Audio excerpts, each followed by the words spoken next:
I'm afraid if you're watching this, the end times are upon us. Whether because of war, disease, or a genetically modified dinosaur, our world is now only moments away from total annihilation. So, let's take these last few moments to celebrate the greatest things about humanity's time on Earth.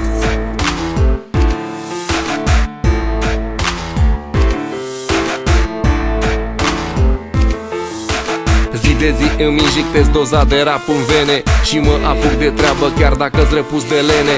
Îmbrăcat larg, da am Adidas cu talpă dreaptă, tripa pe stilul gangsta de fiecare dată. Bate cu pus pe cap la fel cum îl purta Tupac. Sunt de școală veche ca un puic restaurat. Pictez din cuvinte grele, imagini reale și le transmit live fără efecte speciale. Totul e alb și negru ca într-o schiță cu creionul. Magia s-a produs când am pornit microfonul. Eu sunt dirijorul, să înceapă sinfonia. Creștinile sunt pe urechi, să se audă rapsodia.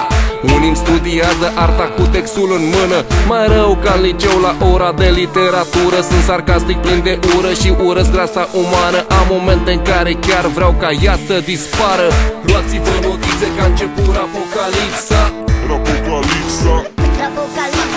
Luați-vă notițe că a început apocalipsa. Apocalipsa. Luați-vă notițe că a început apocalipsa. Apocalipsa.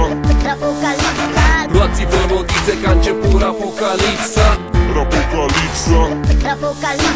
Sunt exact așa, cum zic unii că sunt. Liniște acum să n-au niciun cuvânt.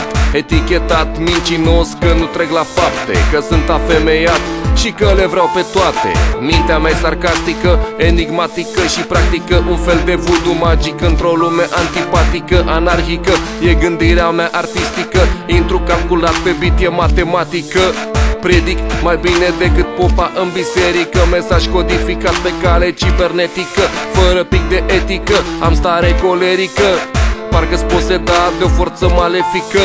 În ordine alfabetică, de la A la Z mă piși pe lumea voastră în acest pamflet.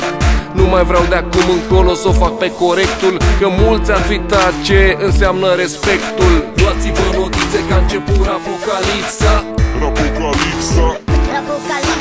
Luați-vă notițe că a început apocalipsa.